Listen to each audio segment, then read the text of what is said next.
જય માતાજી બધાને, કેમ છો બધા? તો બધા મજામાં જ હશો ને આજના લોકમાં તમારા બધાનું હાર્દિક સ્વાગત છે.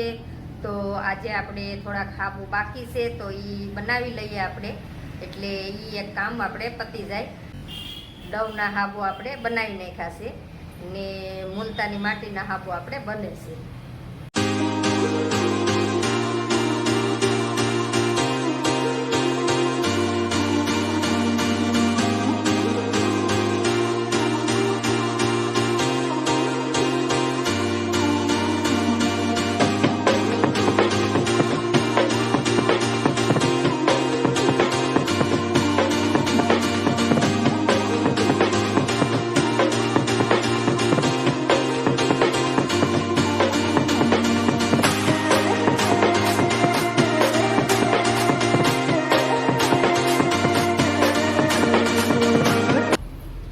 આ હાબુ આપણે ડવના છે તો એ બની જશે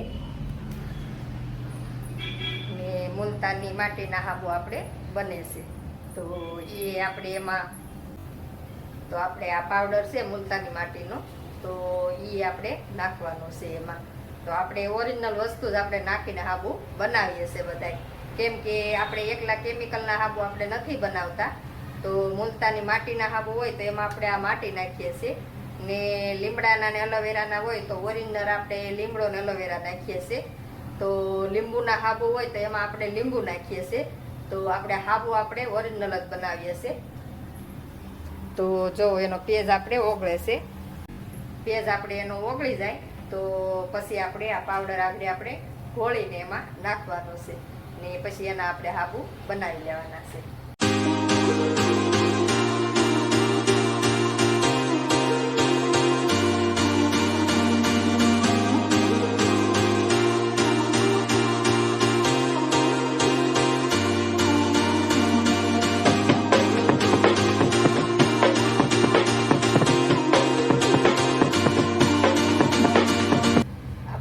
મુલતાની માટીનું ગોળ આપણે બનાવી લીધું છે, જોવો તમે.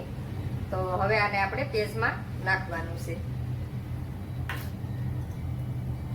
ને આપણે આ ગોળી છે તો આ વિટામિનની ગોળી આવે છે તો આપણે આ નાખીએ છીએ એમાં. તો આ બધી વસ્તુ આપણે નાખી ને હાબુ આપણે તૈયાર કરી લઈએ.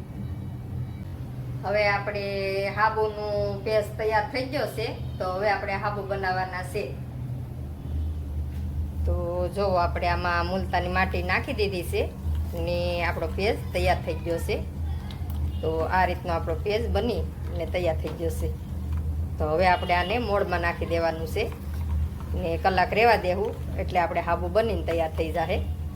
તો હાલો હવે આને આપણે મોળમાં નાખી દઈએ.